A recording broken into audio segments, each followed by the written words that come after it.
शेती आमची पंढरी आणि आम्ही पंढरीचे वारकरी या भावनेने शेतात राबणाऱ्या एका जगाच्या पोशिंद्याचं मन हेलावून टाकणारं वास्तव नांदेडमधून समोर आलंय.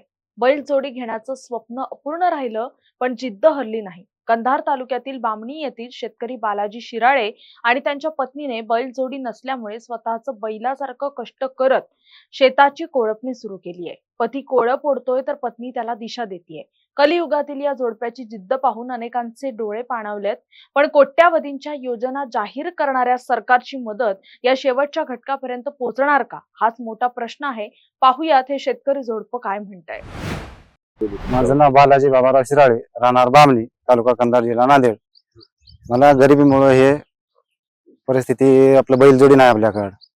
शेती 4 एकर आहे, 2 एकर पडीत आहे, 2 एकर वाईट आहे. प्रत्येक वर्षी किती उत्पन्न होते तुम्हाला? प्रत्येक वर्षी उत्पन्न एक 40-50 हजार रुपयाचे होते. त्याच्यामुळे भाव येतो का नाही? मालाला भाव येत नाही. मालाला भाव जरी आला तर आता एक मुलगा एक मुलगी आहे आणि चौघ कुटुंबाचा परिवार आहे. 4 कुटुंबाला वर्षाकाठी पैसे पुरत नाहीत. त्यासाठी आपल्याला का बैलजोडी घेणं होत नाही. मग सरकारकडे मागणी केली काय? मागणी केली, कागदपत्री कारभार आहे. कागदपत्री या गरीब माणसापर्यंत पोहोचू देत नाहीत कोणी. मग आता पुढचं पाऊल काय तुमचं? पुढचं मान सरकारनं काय हे केलं गरीब माणसाला तर एक हे होईल गरीबाचं. लेकरा शिक्षण आहे, या लेकरा शिक्षणाला पण पैसे होत नाही. आम्ही तर प्रायव्हेट याच्या शाळेमध्ये आमचे हॉस्टेलला लेकर आहेत. परिस्थिती शेतामुळे, शेताला मालाला असा माल जर काढला शेतामध्ये तर शेतातला माल न्याय गेलं तर भाव नाही शेतामध्ये बाहेर, आणि करावंच लागते काम. रोजदारीला माणसं लावायला गेलं तर त्याला 500-600 रुपये हजरी आहे. त्याचे कुठे लावा म्हणून आम्ही सुट्टीमध्ये लेकर सुद्धा आणता आणि काम करून घेता शेतामध्ये. आम्हाला थोडी शेती आहे, ते बी कोरडवाहू आहे, पाणी नाही, काही नाही. आपल्याकडे बैलजोडी नाहीये? आमच्याकडे बैलजोडी नाही, काहीच नाही.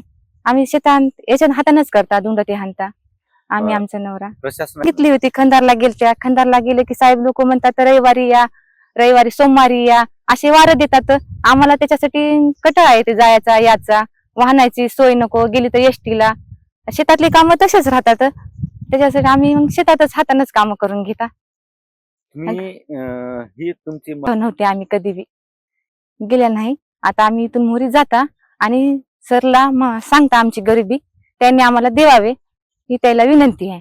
काय मागणी असेल तुमची प्रशासनाकडे? आम्हाला बैलजोडी द्यावे, आमच्या शेताला, पिकाला, शेतातल्या मालाला भाव द्यावे ही त्याला विनंती आहे.